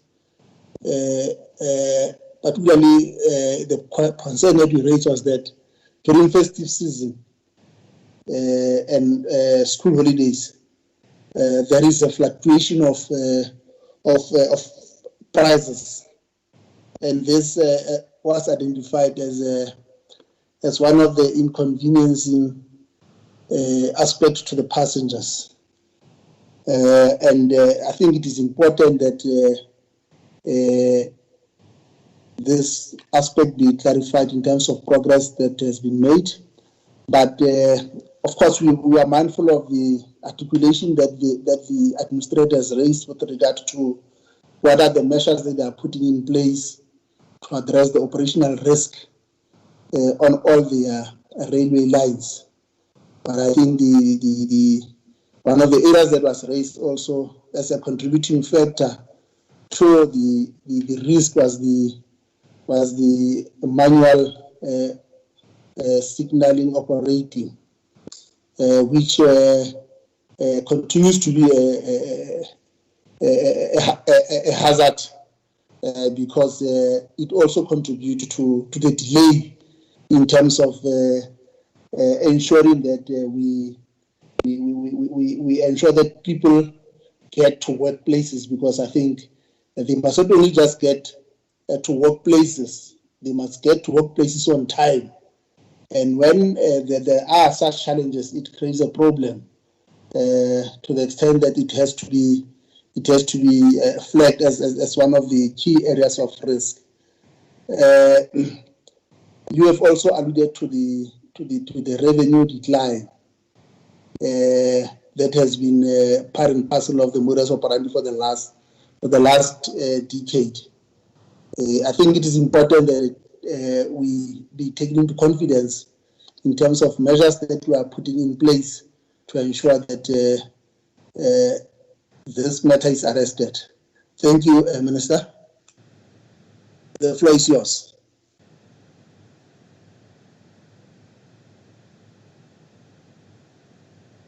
Thank you very much, Chairperson and members of the committee. I think the administrator will take a bulk of the questions in relation to the operations as they stand currently at PRASA. On the issue of SAMSA and the boats, we'll attend to that. And I will appreciate that the honorable member can make a follow-up with me, maybe through sending me the details, and we can attend to that situation. I don't see any difficulty why we can't apply the rule that we exonerate or we redeem those who are actually involved and extend the challenges that they are faced with, because I think nobody planned for this situation. So I will appreciate that the honorable member get in touch with me and contact me directly so that we can resolve that particular situation. Besides, I will attend to it with the SAMSA board, and in particular the CEO and the Department of Transport to actually deal with the issue. With regard to the decline of COVID-19 and other issues, I think that will be attended to by the administrator, Mr. Mpondo. The main issue for me really is about the interim board members who are excited about the war room and all of that. We came with the concept of the war room, and we discussed with the board with regard to the operational challenges of the delays of trains and all of that. But quite clearly, honorable members, the less we talk about that board, the better. Unless if there will be action that will be taken against it. I have taken action, and I'm sleeping well with that decision at night, and I'm looking forward. I found PRASA here where it is, and where to take decisions, because I couldn't lament and lament without taking action. I did that even when certain issues and the actions we have taken get to be questioned and so on. I've always said, as the minister, that I'm open. Let's engage with whoever and then talk about issues, but people are not ready to do that. But I came here with corruption that was never challenged over a decade, and the fruitless expenditure that account to billions of rands, and then nothing happened. You are right. We had turnaround strategies here. They cash dust. Interim boards after interim board fight in and out of courts, but everybody had a scent of PRASA. If you can go and get the reports that we get at PRASA through the administrator, where people are claiming billions that they've been owed by PRASA. And when you go and check, it's all irregular. It's all irregular. PRASA doesn't owe them a cent. It's irregular. People were given tenders here like left and right. It was looting like as if a state is falling apart. And this is a broken place. And when we brought Mpondo in and the decisive intervention we made, I was very clear that this situation cannot go unabated. And I put the time frame of 12 months for stability, because I could have easily gone for another board, advertise, have an interim board to act. It's not going to help. That board, when I disposed it and I dealt with it and dismissed it, they had failed to even produce minutes of the board. And I went to Scopa. I stayed there with the deputy minister and everybody else who was there, including some executives of PRASA. They couldn't account. I didn't hear that from the street or as a gossip or a grapevine. I saw it at Scopa myself as a minister, 12 o'clock midnight. They could not account for anything. So that is the situation that we have actually we're facing.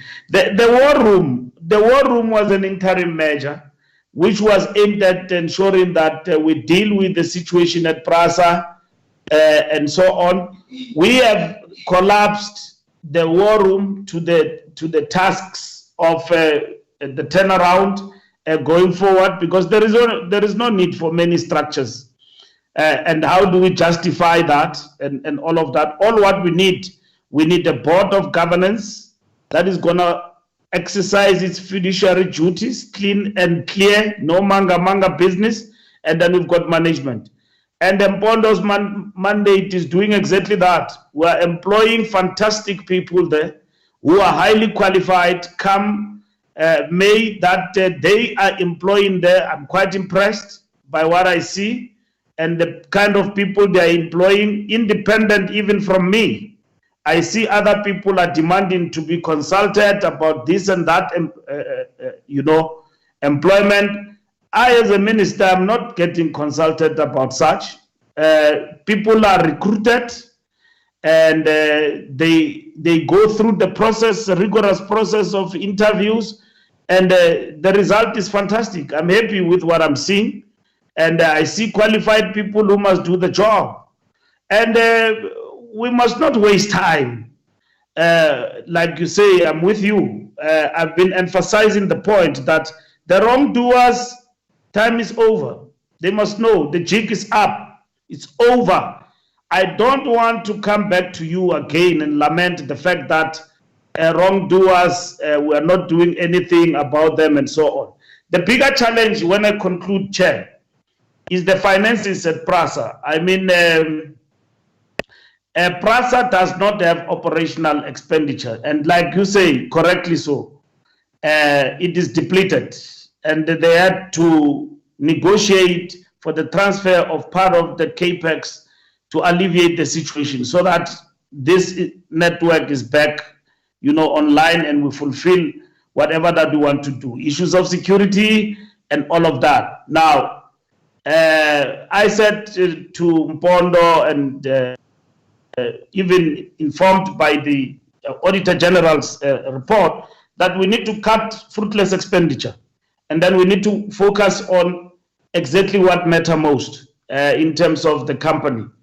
And that is why I went for a skillful person who basically understand the terrain of rail from our office, and we seconded him to PRASA. So I'm quite confident we'll turn the corner, and with the support of all of you, we will turn the corner. And where you see something wrong, of course, you've got a mandate to exercise over us, and including PRASA, to hold them accountable, and the new executives and everybody else for the work that they do at PRASA. But the stuff has been going on and on there. I'm quite worried about lack of action which has been held back because of COVID-19 on some of the projects and interventions that the president have announced. I want the mainline corridor in Cape Town to be back, and then the Mabopane to be back. And I'm quite confident once the ball is rolling, we'll be able to recover those corridors and even replenish others throughout the country. But thank you very much, Chair. Thank you very much. Thanks, Minister. Mr. Mpondo. Thank you, Chair. Thank you for the questions as well as the comments. Let me then attempt to respond. Honorable Member Team mentioned the problem with vandalism, which we've cited and wanted to understand why the various security companies were not paid. I think it's not just about security companies. I think the figures we've put up there of 4.6 or so billion in terms of creditors, that includes security companies, and it's amounts that have been owed, for the past year or possibly even more. So a lot of those are over 180 days in terms of the age analysis. So we've traveled with these payments, not just of security companies, but other creditors. But to link up to another question, or a similar question in terms of how much, the companies are owed to the tune, I think the last I checked, of about 160 odd million, which is part of the request that we are making through the DOT to Treasury for the conversion, so that we can get operation, because that's operational expenditure, and we can begin settling, a lot of the debt that we have inherited that we owe. So it really is about that. Then the honourable member raised the issue around the refurbishment of coaches and mentioned the figure and why this has not been done. I alluded to it, and I'll say again. So it's largely the general overhaul program that contributes a big amount to this. And last year, the GO program, the tender that had gone out, resulted in a non-award. So that the delays in the award of the GO contract have had a detrimental impact on us ourselves as PRASA, because then we lose train sets that are not able to go into service, back into service at least, and also the industry, it has had a detrimental impact. So I receive a lot of communication from companies in that space, as well as those that refurbish components due to the non-award of these tenders. So I've instructed the team, to expedite these processes to get them back on track, and I should think, based on the plans that I've received, that tenders should be going out, at least a tender for the GO program this month still, as well as also the various components. But yes, I think so. The reason for non-expenditure relates to primarily the non-award, which therefore means we've missed a cycle in terms of the refurbishment of our coaches, which does create a problem. Then, Honourable Boshoff, you mentioned and acknowledged, of course, that the finances have been known that they're not in a good state. What was the decline pre-COVID? I think one of the slides that I had indicated that does give a sense of the decline, that the deficit that we've had over the years. So you've got about 2 point. I think this year we're looking at, prior to us reviewing the budget now, a deficit of about 2.8 billion. So that would have been the rough estimate, and even in prior years it would be close to that loss of over 2 billion so that decline has been increasing. So what I was demonstrating there is that it has been constantly the gap between your income and expenditure, at least your expenditure above income, that has been increasing, into the billions. So what COVID has done for us is to add over and above that the 750 odd million that I indicated, which is our projection to the end of the year. With regards to the suspensions, I just need to emphasize maybe here that it's not just suspension. So with the 12 that we mentioned, this happened, I think it would have been around before the lockdown, between 2000 and February, March. 9 of those, it's actually not just suspensions, it's charges. So what had happened is that last year, this SIU was seconded. There was a secondment due to, as a result of the proclamation signed by the president, and there was 27 matters that are in that proclamation that were looked into. So what we did, at least what I did with the team in coming in, was to work with the SIU and we are following up, still working on the others. So we've charged 9 of these managers based on the various investigation reports that culminated in the secondment of the SIU. So they've been charged based on the work that was done previously, and will then be facing disciplinary. So it's not just suspensions. The others, are suspensions on matters that would have taken place in the various areas, particularly in the technical space, rolling stock, where there are quite a lot of issues there that have emanated. Let me also then hasten to add that there was a question about the Hawks, and it might touch on a question by another member, that the Hawks have, early in May, sent matters, about 16 matters, to the NPA Specialized Commercial Crime Court in Joburg for allocation. And they were then looking at a further 2 matters that would be sent to the NPA Specialized Commercial Crime Court, still in the month of May. So there's a bit of, I think, traction.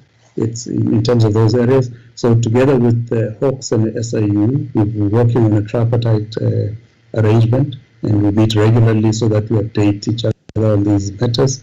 And those that, as I indicated, where there could be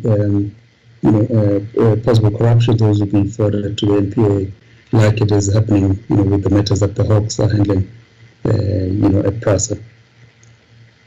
And then still on Honorable Boshoff, the VSPs, when are these being made available? I think so here we're looking at we're at a very early stage. So the communication and the engagements that we've started with organized labor were to say that this is a consideration amongst a whole lot of cost containment measures that we're looking at, and therefore we need to start the conversation. So we're not going for a straight out retrenchment process. We're saying let's consider this, where those that are eligible can then apply. So we've had one engagement, which was to indicate to organized labor that this is the intention and these are the reasons, but we had indicated that we will have follow-up meetings where we can then present the work that is being undertaken, what the various options are in this regard. And really it's looking at, if I look at a high level, considering employees between the ages of 40 and 60 in non-critical areas that would be encouraged to apply. And the preliminary costing thereof, is that 1.1 billion that we've spoken about. But it's a process that we still need to engage and provide detail and various scenarios to organized labor. But the point is that we look at what the organization has gone through. There are certain things that we really need to consider and start working on.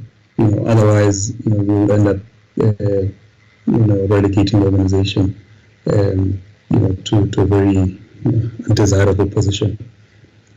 Security companies, and I did indicate how much they are owed, amongst a whole lot of other service providers, I must say, and the age analysis doesn't look good. So those over 180 form the bulk of that 4.6 billion, which means that they've been owned for quite a while. And it's very difficult to manage this because, operating expenditure is constrained, covers, salaries on a monthly basis barely, and it therefore becomes difficult to extend that as you would in any other business to settle your other debts. So it's a challenge, and we don't think we will not inquire about it. And even when I think in early Jan after I arrived, we did write to all providers to say our situation is dire as it is. Please bear with us. We're working on it. But the constraint is real. But we're hoping that with the engagements that we're having, we can be able to ease that off a bit and then begin, catching up on the payments. The technical advisors, cost of company, I think that information can be provided. But I think what must be noteworthy here is that it's a combination of secondments as well as appointments. And the secondment, so Treasury, that's a secondment. So Mr. William Matebula is an employee of the National Treasury, who's part of my technical advisory team, as well as Mr. Sfiso Smelani, who's an employee of the Department of Transport. And the CSR is on the basis of a cost recovery, and then it's other colleagues that we've then, taken from industry. But that information can be provided. But I think it's also important, Chair and members, just to note that, coming into the environment, being PRASA, and all colleagues I'm sure would know, with a depleted management capability, being tasked to work on a turnaround. The most important thing in a turnaround, in my experience, is making sure that you have the right people, to do the job. In the absence of that, no systems will work, no processes. So it was important that we were able to strengthen that office, and I dare say that I think some progress has been made. But that information can be provided, Chair. Honorable Khai, I think, made a lot of your comments, which I would imagine I don't need to respond to. We will be keen to come back and report, at any other time. We're always available and we'll do so. I think the Minister's touched on the issue of the wall. Just to indicate that those out of the 5 areas that I mentioned, in particular the service recovery, safety and security, as well as the capital program and modernization acceleration, those were work streams that existed under the war room. And those have been taken through into the key objectives, and you can see that there's continuity, therefore, in terms of the work that was being done, and that was quite deliberate. I think I've spoken about the suspensions and what will be happening, what is happening on that front, and there'll be more in terms of charges that need to be preferred. I think we must continue to work on those, and we will update as soon as that happens. Lifestyle audits and vetting, we hope, with the work that we're doing with the State Security Agency, we can show some results. So that's very, very key as well for the organization. I think the cases being investigated by the Hawks have alluded to that, cases that have been forwarded to the NPA.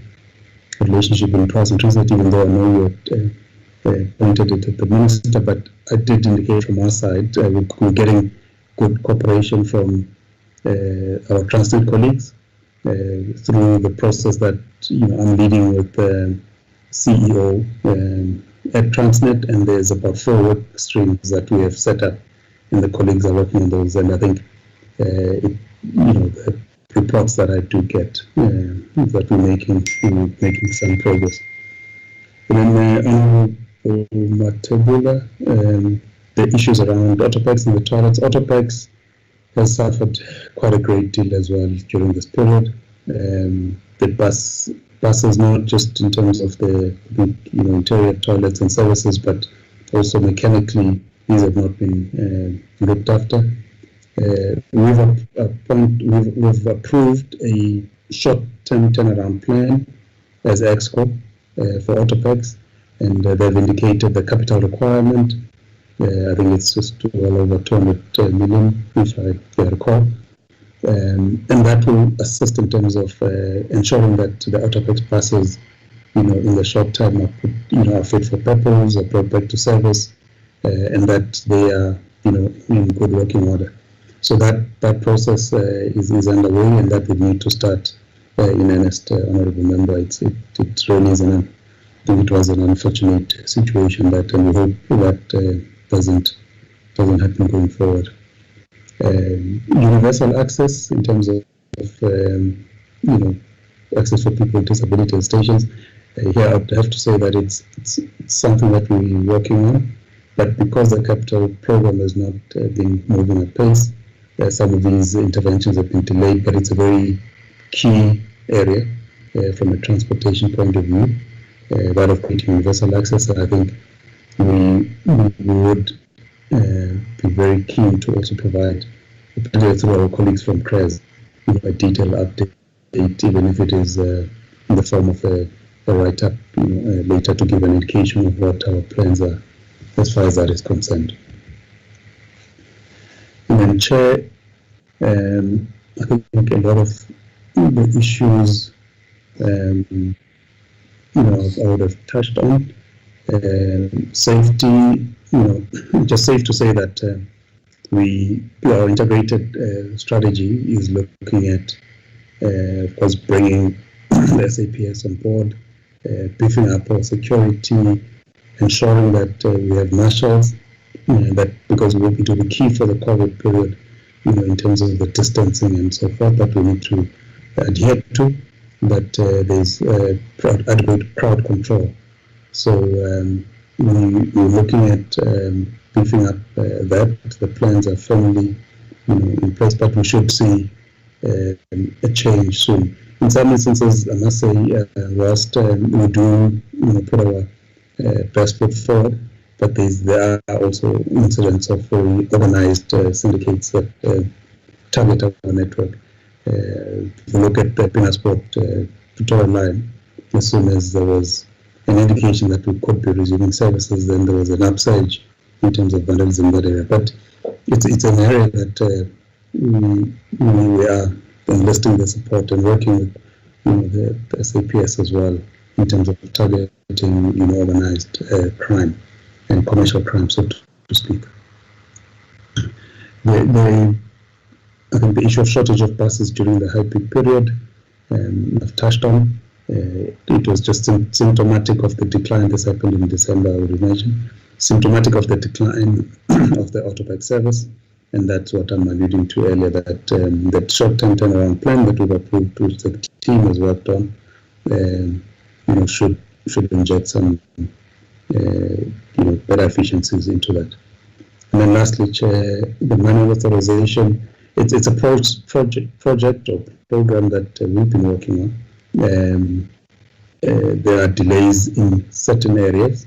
For instance, the central line in the Western Cape in particular, the Gauteng region, and these are largely due to contractual issues with the service providers and others having taken PRASA to court, and also just delays in terms of project implementation. So it's an area that's attracted our attention, and the RSR is also looking at it quite closely.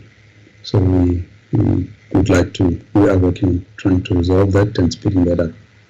I think, Chair, the revenue decline would have been a comment that we touched on, and that then hopefully cover all the areas. Thank you, Chair. Thank you, Mr. Mpondo. Honourable members, are there any follow-up questions from honourable members? Chair, it's Sonia Boshoff here. I put something in the chat. If you could just have a look at that, please. Right. And you also forgot the question from Honourable Matebula, the one that was read by the committee secretary, Mr. Mpondo. No, he did respond to it, Chair. The one about the bus. Yeah, Oh, but yes, yes, but right. what I wanted to check from my side, Chair, I know that as the minister was saying that the challenge at PRASA has been there for years. My concern is that it's not going to be just easy for those who are involved to just allow the situation to go on smoothly, including those that are remaining. They'll make sure that the administrator doesn't succeed. What I wanted to check whether is there any cooperation among those that are currently at PRASA, or are you experiencing any problems in terms of cooperation? Because you will definitely rely on the cooperation for you to succeed.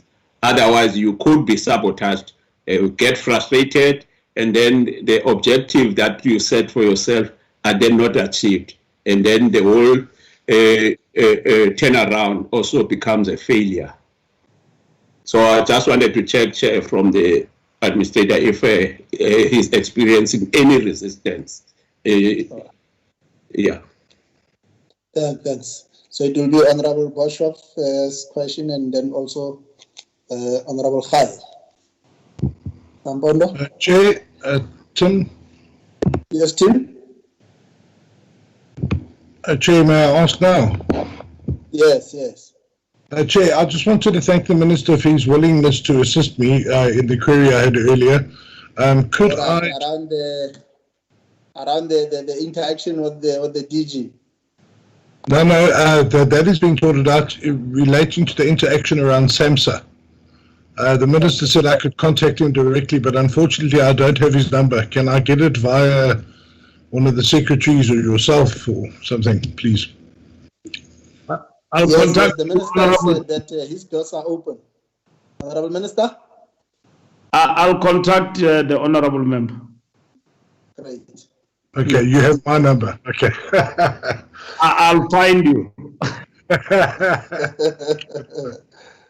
Yes, Mr. Mpondo. The question from Honorable Boshoff. Chair, I'm trying to, so that's on the chat, I see. When will PRASA be ready to manage and control risk directives, which is currently being undertaken by RSR? Chair, we're working with the RSR on these directives. I think they've, the one that, in terms of our operating license to start with, which we needed to look into, that was taking us to January this year. We needed to have responded. Then our license, I think, our response to that was accepted, and that our license was then extended. So as we speak, I think our nominated manager and the team are in constant engagement with the RSR around these. And at this stage, the issues that they've raised and some of the challenges, we've been able to, by and large, to deal with them. And those that are still outstanding, are still, within, our control to manage, before the timelines that they've set for us. So I think we haven't raised issues that we don't think that we'll be able to handle, but I think some of the issues around those that are structural in nature would relate to, the authorization or manual authorization that I've spoken to, but, that is an issue that I think we also, are dealing with. The issue around resistance, Honorable Khai, safe to say that without getting into detail, such has been, as at least is experienced, it is dealt with within the normal labor law provisions, and that one is working on that, where there are areas of resistance and incompetence, we've instituted disciplinary as a result of that. So it's a very important question, and I think it's in any turnaround you would experience such, and we rely on the provisions, and that I'm working on and sticking to them to the extent possible. And where there are issues that would require us to institute, not just disciplinary, but looking at even the employment contracts, Chair, that we are working on and instituting, and we will also be able to make announcements on some of these in due course. Thank you, Chair. Thank you, Mr. Mpondo. Honourable members, I think we have exhausted our platform, given the opportunity that we gave to the members to have a second bite, and indeed you embrace that invite. I think the starting point is to say to the minister that we have had you as a select committee in terms of where are you intending to take this entity PRASA to. We have had the main objectives of PRASA as outlined and set out in the political overview of the minister and buttressed by the administrator, and you highlighted them as the as key to your programs to ensure that at the request of the department, rail services are provided within, to and from the Republic in the public interest, and that in consultation with the department, we must provide a long-haul passenger rail and bus service within, to and from South Africa. And the second objective and the secondary business of PRASA, as we have heard correctly, is to generate income from the exploitation of the asset acquired by PRASA. And a number of areas were raised that will be our focus, particularly around the subsidiaries of PRASA. You have highlighted them as Metro Rail, as mainland passenger service, Autopets, Intersat, and PRASA Crest. And of course, I think what the minister has also indicated was to outline and take us into confidence in terms of the situation within which PRASA is operating, particularly paying visit to the issues that PRASA has confronted in the last decade, which prompted the minister to respond in December 2019. And we have correctly understood you, Honourable Minister, that it was important that because of the challenges around irregular, fruitless and wasteful expenditure, such intervention was necessary. And you have outlined the task to the minister. What is the expectation that the department expects from him? And therefore, I think, as Honourable Khai has indicated, our interaction with the department and PRASA will be an expectation in terms of progress made around those key priorities that the minister has set for the administrator as his key areas of focus. I won't go through those areas, but I think what is key is that the minister's key concern is that all matters raised in the Aegis report must be addressed, and that there is a need to ensure that we accelerate interventions aimed at improving operational performance. There is a need to ensure that we expedite the implementation of the modernization program with priority focus on fences, signaling, highway and station upgrades. Then there is a need to ensure that security interventions across all corridors is addressed. And then there is a need to ensure that capacity at the executive level is indeed built. And that there is a need also to ensure that areas of concern that the team had with sister entities like Transnet and ESCOM is indeed addressed. But I think what is critical also is that the administrator has drawn a three-phased approach. And therefore, the expectation is that with that three-phased approach, the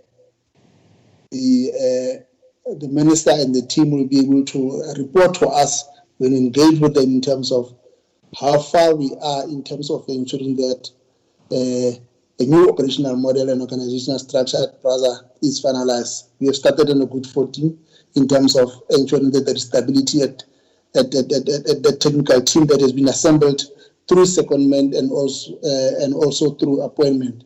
But I think what is key, also what impresses us as a committee is that vetting has taken place, and that there is commitment to also conducting of lifestyle audit has occurred with regard to those that were recruited. I think those are the key point. But more than that, I think consequence management is an area that we expect.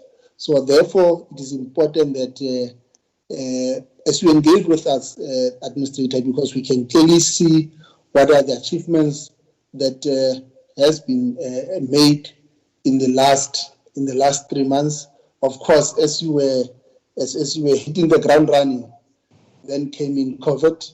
But I think what is critical is that our interaction at the level of the executive phase, which is scheduled until June 2020, you said you'll pay attention to implementing cashless ticketing and automated fare collection, renegotiating ESCOM tariffs, implementing an employee recognition program, rehabilitating key corridors such as the Central Line in the Western Cape and Mabopane, and integrating PRASA's rail and bus service.